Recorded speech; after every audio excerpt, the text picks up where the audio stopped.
खरा दिन स्पेशल आज मु आपण सहित चॉकलेट आइसक्रीम रेसिपी शेयर करी जोटा कि आम बिना चॉकलेट बिना कोको पाउडर बिना मिल्क पाउडर बिना कंडेन्स मिल्क बिना व्हिपिंग क्रीम आ बिना मेसीन बनैबा सबुठ भल कथा है कि आम घरे बनैबा बिना परिश्रम भी आम बनैबा या सहित यहाँ हेल्दी भी रहिबो कहीं आम किसी केमिकल व्यवहार करवानी जोटा कि मार्केट में व्यवहार करा जाय थाए टेस्ट रे किछि भी फरक आसीबनी पूरा मार्केट परिका बनिबो वीडियो को पूरा देखा अनुरोध रहा। नमस्कार मो अपू कुकुतपुड़िया चैनल आप समस्त को बहुत बहुत स्वागत। चलतु स्टार्ट करबा आज रेसिपीटी। प्रथमे देखो मुझे 5 पैकेट हापी हापी बिस्किट जोटा कि पार्लेजी कंपानी जेकोसी कंपानी बिस्किट आप नहीं पारे गोटे पैकेट रे 7टी बिस्किट अच्छी आ गोटे पैकेट दाम 5 टंका लेखाए टोटाल 35 बिस्किट अच्छी गोटे 2टी बिस्किट कम बेस करके आप नहीं पारे। एठी आप चॉकलेट फ्लेवर बिस्किट नेबे जेमिति कि hide and seek bourbon biscuit किंबा गुड डे जो चको चिप्स वाला बिस्किट जेकोसी बिस्किट आप नहीं पारे जेकोसी कंपानी नहीं पारे किसी असुविधा ना। गुड डे बिस्किट टिके बेसी भल बनाए कहीं ए बेसी चॉकलेट चिप्स पड़ी थाए किंतु यार दाम 10 टंका लेखाए थाए जेहेतु आज आम कम दाम रे कम खर्च रे बनैबा सेति लागि मु 5 टंका वाला बिस्किट पैकेट एठी नेछि। बिस्किट रे जेते अधिक चको चिप्स थिबो सेते अधिक चॉकलेट आइसक्रीम बनिबो। एबे सबु बिस्किट को हाथ रे भांगी की ग्राइंडिंग जार रे दे देबा। एठी मु आपन गोटे अनुरोध करिया चाहूची जदि अपन चैनल को प्रथम थर पय आछन वीडियोटी आपन को भल लागुची ताले प्लीज चैनल को सब्सक्राइब करंतु बेल आइकन को प्रेस करंतु या सहित ऑल ऑप्शन रे क्लिक करंतु फेसबुक पेज रे देखुतिले फॉलो निश्चय करंतु। यही चैनल रे आपन को बहुत गुडा आइसक्रीम और कुल्फी रेसिपी मिल जिवो जेमति कि बिना क्रीम और क्रीम वाला भी आपन चाहिए चैनल रे जाई कि चेक कर पारिबे प्लेलिस्ट नहले आपन लिंक तळे डिस्क्रिप्शन बॉक्स रे अछि चेक कर पारिबे। एबे एथिरे दे देबा 4 बड़ चम्मच चीनी घरे जो चम्मच आमे खाइबा पय व्यवहार करथांती सेही चम्मच रे मापी कि मु नेछि। बिस्किट जेहेतु मीठा थाए सेति लागि बेसी चीनी एथिरे लागेनी। एबे भला बे थटे ग्राइंड करनेबा ध्यान रखिबे एथिरे जेमति चीनी रो दाना बिल्कुल न रहे बिस्किट रो टिके दाना रहिगले चलिबो। फाइन पाउडर बनैबा एमती देखंतु एहा परे एथिरे दे देबा गोटे कप माने 250 ml सीझा क्षीर माने जो पैकेट क्षीर आसे सेइथरो आधा मु एठी नेछि जोटा कि बिल्कुल गरम नथिबो आपण ध्यान रखिबे रूम टेम्परेचर रे थिबो किंबा फ्रिज रे रखि ठंडा करके दे पारिबे। एठी आपण ध्यान रखिबे क्षीर बेसी पतळा हे नथिबो आ फुल क्रीम क्षीर हेतिले बेसी भलो।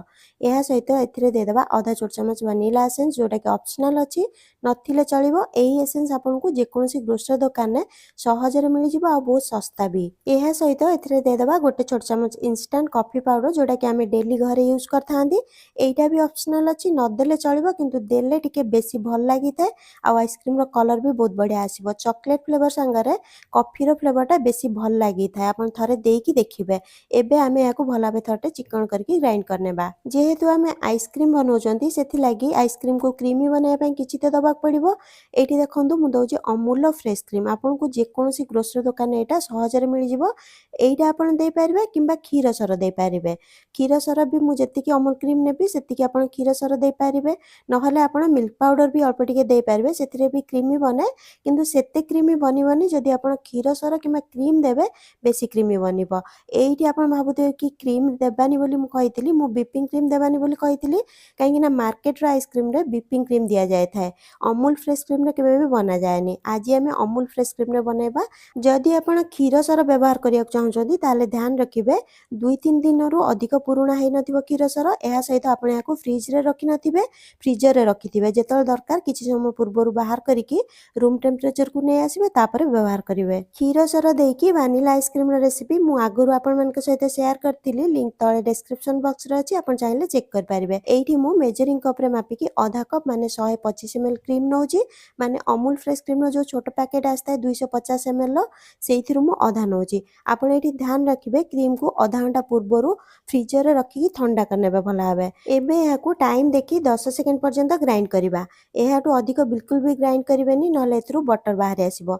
एठी देखंतु केते क्रीमी देखागला मिक्सचरटी। एबे याकू जे कोनोसी एयर टाइट कंटेनर रे ढाली देबा।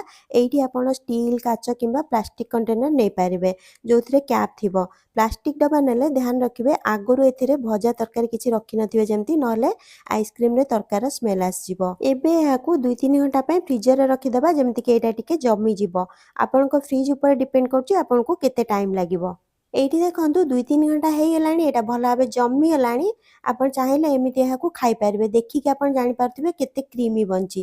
କିନ୍ତୁ ମାର୍କେଟ ପରି କ୍ରିମି ବନେଇବା ପାଇଁ ମୁଁ ଆଉ ଗୋଟେ ଷ୍ଟେପ୍ କରିନେବି, କାରଣ ଆମେ ଏଥିରେ ବିପିଂ କ୍ରିମ୍ ଦେଇନାହାନ୍ତି ଆଉ ବିନା ମେସିନରେ ବନେଇଛନ୍ତି। ମାର୍କେଟର ଆଇସ୍କ୍ରିମ୍ ବିପିଂ କ୍ରିମ୍ରେ ବନାଯାଇଥାଏ ଆଉ ମେସିନରେ ବନାଯାଇଥାଏ। ବିପିଂ କ୍ରିମ୍ରେ କେମିତି ଆପଣ ଆଇସ୍କ୍ରିମ୍ ବନେଇବେ ସେଇଟା ବି ଆପଣଙ୍କୁ ଏହି ଚ୍ୟାନେଲରେ ମିଳିଯିବ, ଆପଣ ଚାହିଁଲେ ଚେକ୍ କରିପାରିବେ।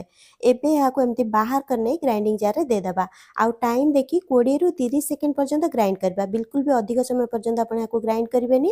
ଏହି ଷ୍ଟେପ୍କୁ ଆପଣ ଆଉ ଥରେ ବି ରିପିଟ୍ କରିପାରିବେ ଅଧିକ କ୍ରିମି ବନେଇବା ପାଇଁ। ମୁଁ ଗୋଟେ ଥର କରୁଛି। ଏଇଠି ଦେଖନ୍ତୁ ମିକ୍ସଚରଟି କେତେ ଗାଢ଼ା ଆଉ କ୍ରିମି ବନିଗଲା। ଆପଣ ଦେଖିକି ଜାଣିପାରୁଥିବେ ଆଗରୁ କେମିତି ଥିଲା ଆଉ ଏବେ କେମିତି ଅଛି। ଏହି ଷ୍ଟେପ୍ କରିବା ଦ୍ୱାରା ଆଇସ୍କ୍ରିମ୍ ବେଶୀ କ୍ରିମି ବନିବା ସହିତ ଏଥିରେ ଆଇସ୍ କ୍ରିଷ୍ଟାଲ ବି ଜମେନି। ଏବେ ଏଥିରେ କିଛି ଚକୋ ଚିପ୍ସ ମୁଁ ପକାଇ ଦେଉଛି, ଯେଉଁଟା ମୋ ପାଖରେ ଥିଲା। ଏଇଟା ପୁରା ଅପସନାଲ୍ ଅଛି, ଆପଣ ଚାହିଁଲେ ସ୍କିପ୍ କରିପାରିବେ କିମ୍ବା ଅଳ୍ପ ବିସ୍କିଟ୍କୁ ଭାଙ୍ଗିକି ଏଥିରେ ପକାଇ ପାରିବେ, ଚକୋଲେଟ୍ ବିସ୍କିଟ୍, କିମ୍ବା ଚକୋଲେଟ୍କୁ ଗ୍ରେଟ୍ କରିକି ବି ଦେଇପାରିବେ। ନହେଲେ ଚକୋଲେଟ୍ ସିରପ୍ ଯଦି ଆପଣଙ୍କ ପାଖରେ ଥିବ ସେଇଟା ବି ଉପରେ ଅଳ୍ପ ଟିକେ ଦେଇପାରିବେ, ଦେଖିବା ପାଇଁ ସୁନ୍ଦର ଲାଗିବ। ଏବେ ଏହାର କ୍ୟାପ୍ ଲଗେଇକି 8ରୁ 10 ଘଣ୍ଟା କିମ୍ବା ପୁରା ରାତି ଫ୍ରିଜରରେ ରଖିଦେବା। କ୍ୟାପ୍ ନଥିଲେ ଏଥିରେ ଆପଣ ଗୋଟେ କ୍ଷୀର ପ୍ୟାକେଟକୁ ଧୋଇକି ଲଗେଇ ପାରିବେ। ଲଗେଇବା ବହୁତ ଜରୁରୀ, ନହେଲେ ଆଇସ୍ କ୍ରିଷ୍ଟାଲ ଜମିଯିବ। ଏଇଠି ଦେଖନ୍ତୁ ପୁରା ରାତି ଫ୍ରିଜରରେ ରଖିବା ପରେ ଏଇଟା ଭଲ ଭାବେ ଜମିଯାଇଛି। ସ୍କୁପ୍ କରିବା ପୂର୍ବରୁ 1-2 ମିନିଟ୍ ପର୍ଯ୍ୟନ୍ତ ଆପଣ ଏହାକୁ ବାହାରେ ରଖିଦିଅନ୍ତୁ, ନହେଲେ ବେଶୀ ଟାଣ ଲାଗିବ। ଯଦି ଆପଣ 7-8 ଘଣ୍ଟା ଜମେଇଥିବେ ତାହେଲେ ଆପଣ ଦେଖିବେ ପୁରା ପରଫେକ୍ଟ ଜମିଥିବ। ବେଶୀ ସମୟ ରଖିଲେ ଟିକେ ଅଧିକ ଟାଣ ହେଇଯାଇଥାଏ, ସେଥିଲାଗି ଟିକେ ସମୟ ବାହାରେ ରଖିକି ତାପରେ ସ୍କୁପ୍ କରିବେ। ରେସିପିଟିକୁ ଥରେ ଟ୍ରାଏ କରିକି ଦେଖନ୍ତୁ। ମାର୍କେଟରୁ ବହୁତ ଭଲ ଟେଷ୍ଟ ରହିବ, କେମିକାଲ ଫ୍ରି ରହିବ, ସେଥିଲାଗି ହେଲ୍ଦି ରହିବ।